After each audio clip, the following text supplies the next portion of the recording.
Bonjour à tous. Un grand merci, cher Michel Dussault, pour ces propos introductifs à la fois très riches et très constructifs pour nous.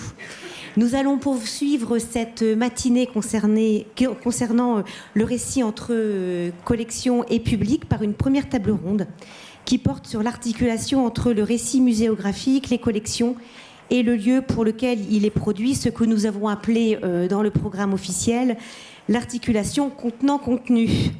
L'enjeu sera peut-être de découvrir comment mettre tous ces éléments en adéquation pour parvenir à une cohérence afin que le parcours dans le musée soit à la fois consistant et fasse sens pour le visiteur. Pour cette première table ronde, nous allons nous livrer à 3 études de cas, des retours d'expériences récents, d'adaptation de récits muséographiques à des contextes particuliers avec de fortes contraintes de collection et des espaces d'exposition. Chacune des interventions sera de 15 minutes environ et vous aurez la parole pour toutes vos questions à l'issue de ces 3 présentations. J'en profite aussi pour vous confirmer que chacune des communications fera l'objet d'une publication dans la prochaine lettre d'ICOM France. Et dès à présent, vous pouvez tweeter sur le hashtag ICOM France Confluence 2017, en un seul mot, bien entendu. Donc je le répète, hashtag ICOM France Confluence 2017. Voilà. Alors, pour entrer tout de suite dans le vif du sujet, nous allons d'abord découvrir 2 lieux patrimoniaux, témoins d'une très riche activité artistique qui sont aujourd'hui ouverts au public et dont il faut montrer à la fois la richesse historique, artistique, et pallier d'autre part l'absence d'œuvres majeures qui leur sont associées. Dans quelques instants, je vais laisser la parole à Dominique de Fonréau, qui est directrice du musée de la Croix et qui va nous présenter sa stratégie, toutes les stratégies qu'elle adopte aujourd'hui pour valoriser ce petit écrin du 6e arrondissement. Ensuite, nous vous laisserons la parole à Estelle Guilly-Desbuttes, qui est directrice du musée de Pont-Aven et qui va nous présenter toutes les solutions définies à l'occasion de la rénovation du musée de Pont-Aven. Situé aujourd'hui dans l'annexe de l'hôtel Julia, donc à Pont-Aven, le lieu où se réunissaient les artistes qui ont formé l'école de Pont-Aven, et tout cela sans avoir de peinture majeure de cette école. Et puis nous terminerons cette table ronde par le témoignage de Roger Mailloux, qui est le directeur du musée international de la Croix-Rouge et du Croissant-Rouge, qui nous exposera les choix faits, là aussi à l'occasion d'une rénovation de son musée installé à Genève, qui doit à la fois présenter la riche histoire de cette institution et traduire le caractère international des actions de la Croix-Rouge dans le monde. Dominique, vous avez la parole. Bonjour à tous, merci beaucoup chère Françoise pour cette présentation et merci au conseil d'administration de l'ICOM et à sa présidence donc, de cette invitation qui me fait très plaisir. J'entendais avec beaucoup d'intérêt l'intervenant précédent parler des hyperlieux. Là, je vais vous parler d'un hypolieu, je ne sais pas si ça existe, mais enfin bon voilà, j'ai forgé très rapidement l'appellation. Le musée de la Croix, pour ceux d'entre vous qui le connaissent et pour tous les autres, vous y allez dès demain ou dès dimanche. À la rigueur, dimanche, ça ira, je tolérerai ce retard. C'est un lieu effectivement petit, puisque c'est le dernier appartement et le dernier atelier d'Eugène Delacroix, situé place de Furstenberg, au cœur de Saint-Germain-des-Prés, et qui est installé, comme le disait mon prédécesseur Christophe Le Ribaud, dans un 3 pièces cuisine avec atelier et jardin quand même. Donc ça, c'est quand même plutôt pas mal. Donc ce qui m'a rassurée dans ce qui a été dit tout à l'heure, c'est que l'hyperlieu était par rapport au contexte, et donc d'une certaine manière, par rapport à la place de Furstenberg, le musée de la Croix est bien un hyperlieu, donc tout va bien. Trêve de plaisanterie, je vais tout de suite avancer. L'enjeu d'un lieu comme celui-là, voilà donc la place de Furstenberg dont je parlais, une des plus jolies places de Paris, et le musée est sur cette petite place qui est donc cachée derrière le boulevard Saint-Germain. Donc vous n'y avez pas accès si facilement que ça.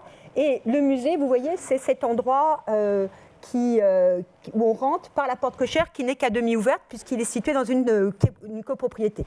Donc les enjeux d'accès immédiat, pose un certain nombre de problèmes sur lesquels on peut se lamenter, ça m'arrive assez souvent, mais sur lesquels aussi j'ai décidé de faire de toutes ces contraintes des avantages.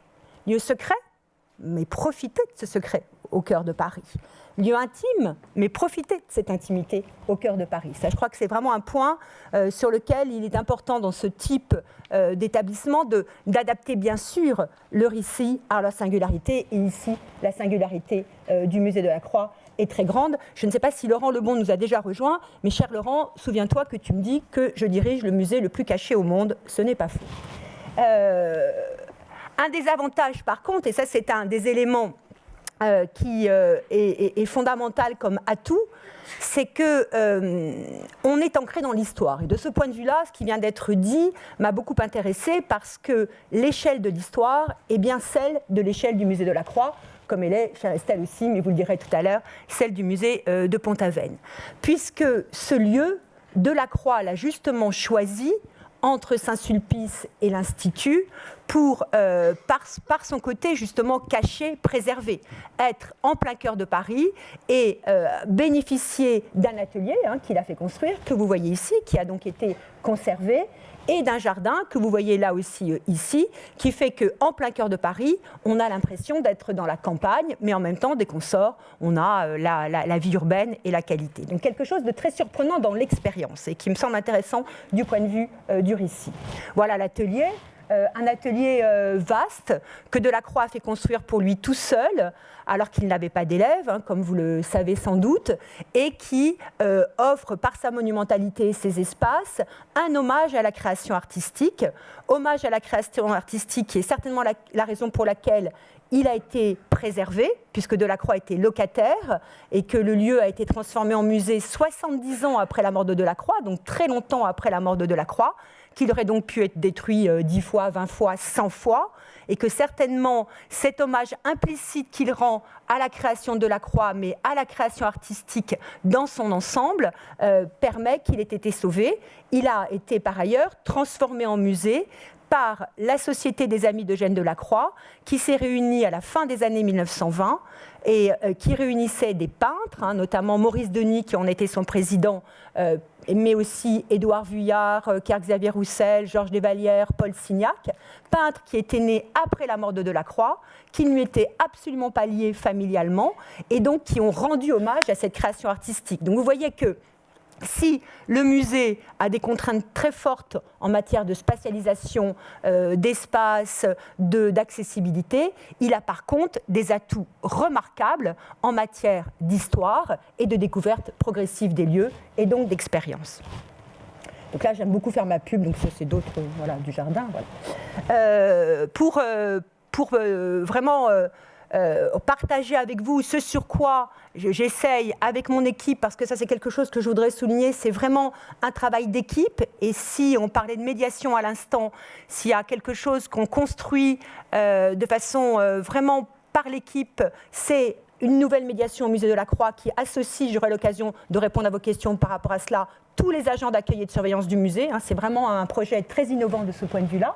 Voilà très rapidement les opportunités et les risques du musée de la Croix. En bleu, les opportunités, en rouge, les risques. C'est une convention colorée habituelle, je crois. Un lieu de mémoire, un havre de paix au cœur de Paris. L'histoire vraie, et j'ai mis vrai en italique, d'une transmission artistique, puisque on parle souvent de transmission artistique, mais là, elle est vraiment inscrite dans l'histoire du musée. Et dès avant la fondation de la Société des Amis d'Eugène Delacroix, le lieu était devenu mythique pour les artistes, puisque vous savez que le jeune Odilon Redon guettait Delacroix à la sortie place de Furstenberg, et que le jeune Monet et le jeune Basile se penchaient du haut de l'atelier qui était loué par un de leurs camarades pour essayer de guetter Delacroix. Donc c'est vraiment un lieu de transmission vraie, d'une transmission vraie artistique. Et puis une collection variée. Alors certes, Françoise le rappelait à l'instant, sans les grands chefs-d'œuvre auxquels on peut s'attendre, sans bien sûr, je crois que c'est juste après, La liberté guidant le peuple, mais je vous rappelle qu'elle ne rentrerait pas dans l'atelier et surtout qu'elle a été peinte pour le Louvre, que Delacroix avait en tête qu'elle soit au Louvre, qui s'est battue toute sa vie pour qu'elle retourne au musée du Luxembourg, pour qu'elle aille ensuite au Louvre, donc ça n'aurait pas de sens. On ne trahit pas les enjeux, évidemment, pour lesquels les œuvres ont été créées. Donc pas les tableaux les plus connus qui sont conservés ailleurs. une faible notoriété, ça c'est rien de le dire, je crois, un manque de visibilité, un lieu à l'écart des grands circuits touristiques et des contraintes fortes d'espace et de moyens.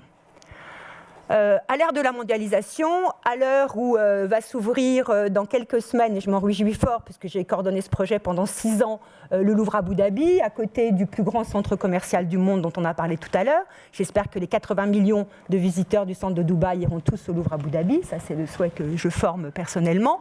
Il y aurait un côté un peu désespérant de diriger le musée de la Croix. Mais qu'alliez-vous faire dans cette galère ?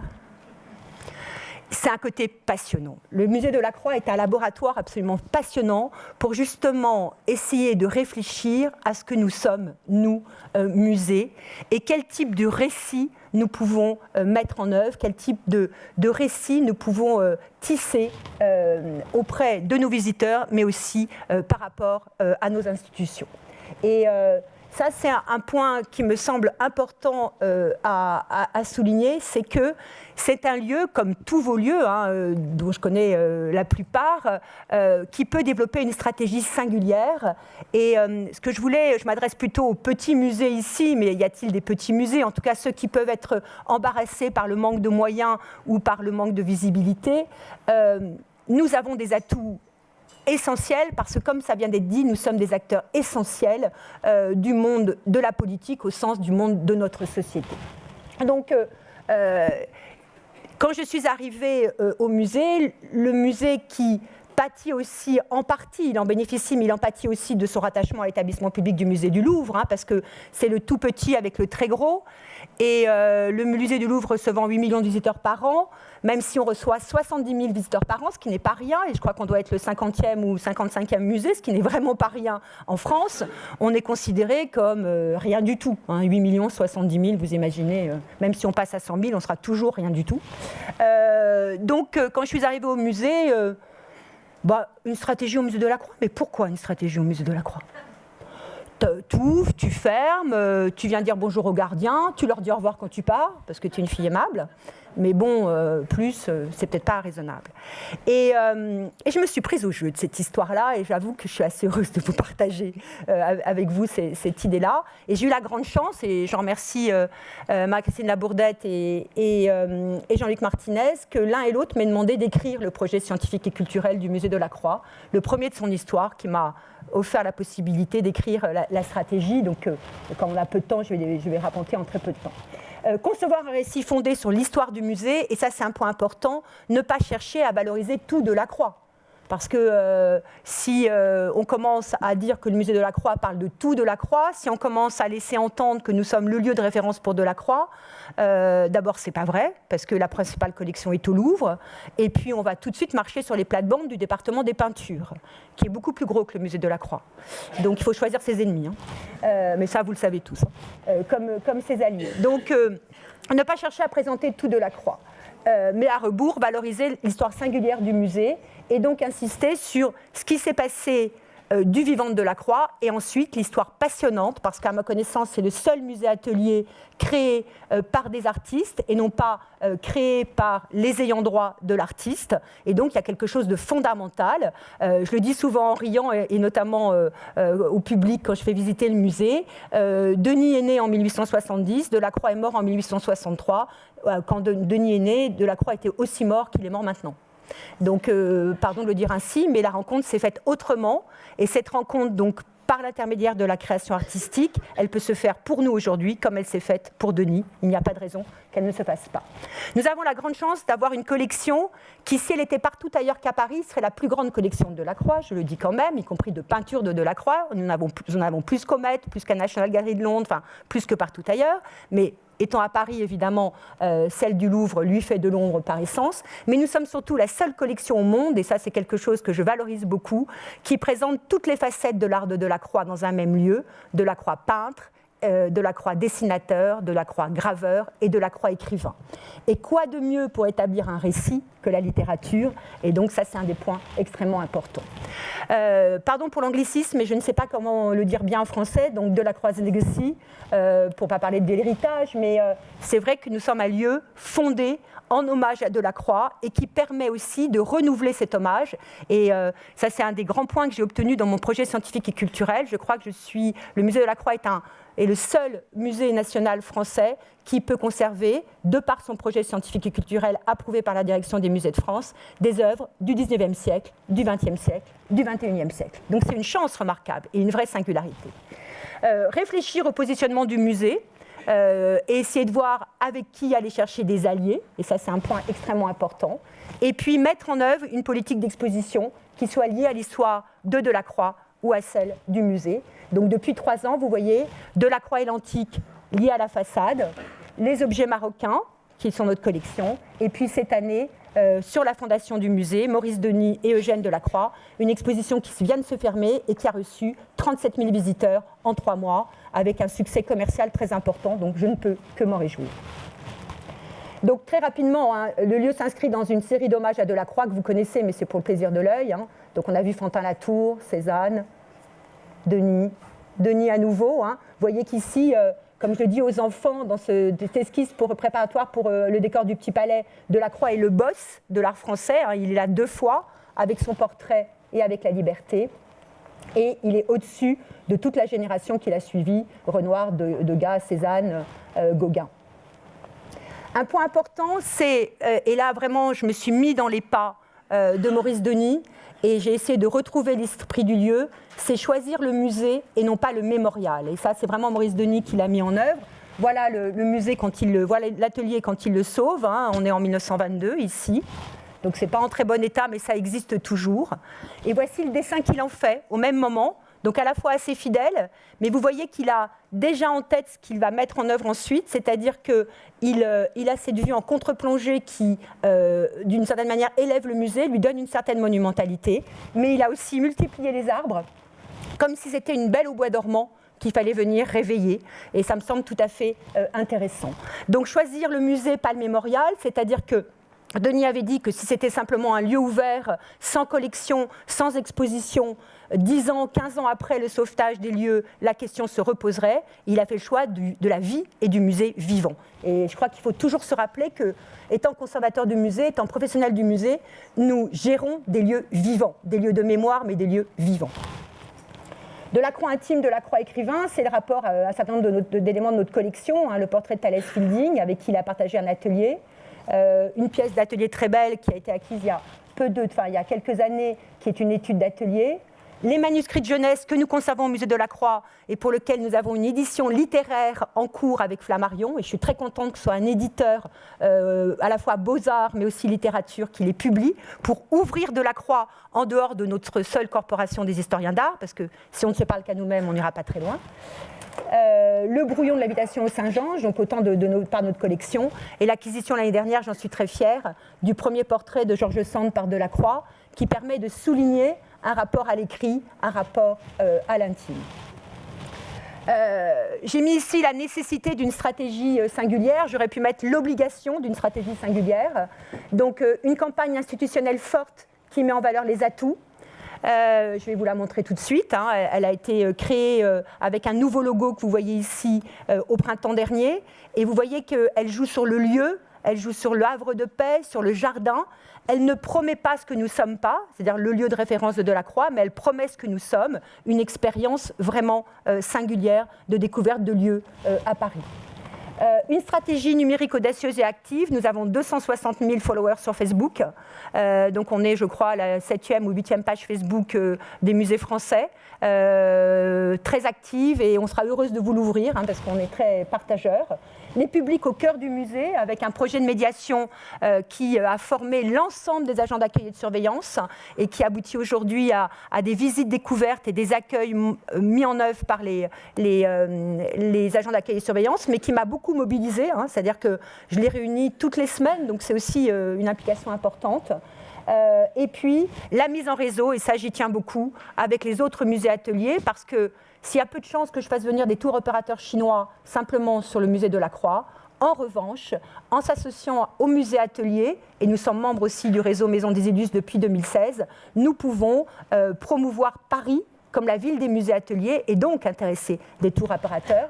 Et si vous quittez Lyon ce week-end pour venir à Paris, nous avons lancé, grâce au soutien de la DGPAT, et je remercie beaucoup Vincent Bergeau, Marie-Christine Labourdette, Emmanuel Lallemand, Marco Marchetti pour leur soutien, nous avons le premier week-end de rendez-vous à l'atelier, où les 7 musées ateliers à Paris, de la ville comme de l'État, et nous avons réuni la ville et l'État, et je ne sais pas si Delphine est là déjà, mais merci Delphine pour votre soutien, Delphine Lévy, et ça va être une opération qui va permettre de créer des parcours grâce à un site internet entre les 7 musées, et ensuite de pouvoir présenter des dossiers pour l'année européenne de 2018 et installer du coup ce réseau sur la place muséale.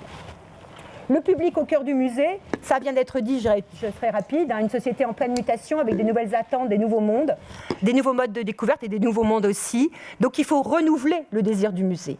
On sait bien que si, et je suis conservateur général, je suis 19e depuis longtemps, j'adore les œuvres et j'adore les mettre en perspective, mais si nous offrons nos seules œuvres, nous aurons au musée de la Croix 3 personnes par jour, les bons jours. Donc il faut mettre ces œuvres en perspective sans les dévaluer, ce qui veut dire réfléchir aux récits qu'on installe entre elles, et c'est la raison pour laquelle, comme nous devons renouveler nos accrochages, puisqu'une grande partie de notre collection est une collection d'art graphique, nous organisons des accrochages thématiques avec parfois des invitations. En ce moment, nous avons envoyé une invitation à Christine Angot, qui présente non pas au regard de sa propre création, mais au regard de sa sensibilité à la peinture, un choix de nos œuvres. À partir du mois de janvier, c'est une invitation à Lilian Thuram. Donc, vous voyez qu'on a des invitations très diverses, mais ces rencontres m'intéressent beaucoup et m'apportent beaucoup. Et donc de faire vivre le musée comme lieu de mémoire, lieu de culture, lieu de vie. Et donc je ne reviendrai pas sur la médiation. On n'aura pas le temps pour que je la présente, mais on a une vraie création numérique et vidéo par une de mes collaboratrices qui est là aujourd'hui, Jessie Coinon, et que je remercie très vivement. Et cette création numérique et vidéo est utilisée sur les réseaux sociaux et donc permet une narration, mais aussi utilisée in situ. Et elle a ceci de particulier, c'est qu'elle associe tous les agents volontaires. Nous avons tous ensemble conçu une vidéo Shakespeare à l'occasion d'une exposition qui est en ce moment présentée à Saint-Omer et qui sera ensuite à Namur. Et nous sommes en train de concevoir, pour l'accrochage avec Lilian Thuram, une vidéo Maroc qui associe tous les agents du musée de la Croix. Donc c'est vraiment un projet d'établissement. Donc là, quelques vues pour montrer des gens de jeu de public, ici avec la Ligue d'improvisation qui était venue pour une soirée. Ici, des visites découvertes. Une invitation qui avait été faite à Xavier Veillant, qui avait été une grande réussite. On a eu beaucoup de chance parce qu'il y avait eu 5 représentations dans le jardin, pas un jour de pluie, à Paris, c'est bon, au mois de septembre. Ça avait été septembre cette année, c'était mort, mais bon, c'est heureusement, voilà. Et ça, c'était Vincent Corpet qui était venu finir une toile interprétée donc une interprétation de Sardanapale dans l'atelier. Et c'est vrai que nous faisons souvent des invitations aux artistes contemporains pour montrer combien ce lieu est le lieu de Delacroix, mais aussi le lieu de la création artistique. Et ça me semble extrêmement important, ce qui nous a permis aujourd'hui d'avoir à peu près 70 000 visiteurs, avec une part des moins de 26 ans qui a beaucoup progressé. Alors elle est encore faible, mais elle représente aujourd'hui 20%, alors que nous n'avons pas de public scolaire. Ça, c'est un point de progression très important pour nous à mettre en œuvre, et nous nous y attelons. Et cette part des moins de 25 ans a progressé de 35% tous les ans depuis 3 ans. Donc j'en suis vraiment très heureuse d'attirer vers un lieu qui pouvait être un lieu un peu suranné, pour Happy Few, d'entre-soi, faire un lieu ouvert, faire un lieu d'expérimentation, d'échange, de discussion, sans pour autant oublier ce pourquoi il a été créé, c'est-à-dire pour abriter la création d'un grand peintre, mais d'un peintre un peu à distance du monde, et qui a été aussi sauvé par des artistes qui rendaient hommage à ce peintre. Je pense qu'un des maîtres mots, mais c'est quelque chose que vous faites aussi, quand on conçoit nos stratégies, c'est revenir à l'esprit de nos lieux, et en revenant à l'esprit du lieu, à leur histoire, à leur emplacement, à leur réalité géographique, on ne se trompe jamais, et c'est ainsi qu'on met en œuvre un récit qui est un récit qui s'écrit dans le présent, dans le passé, dans l'avenir, et je crois que c'est la grande chance des musées d'être inscrits dans ce temps long, sans perdre de vue le futur. Et comme moi, vous êtes tous fans de Delacroix.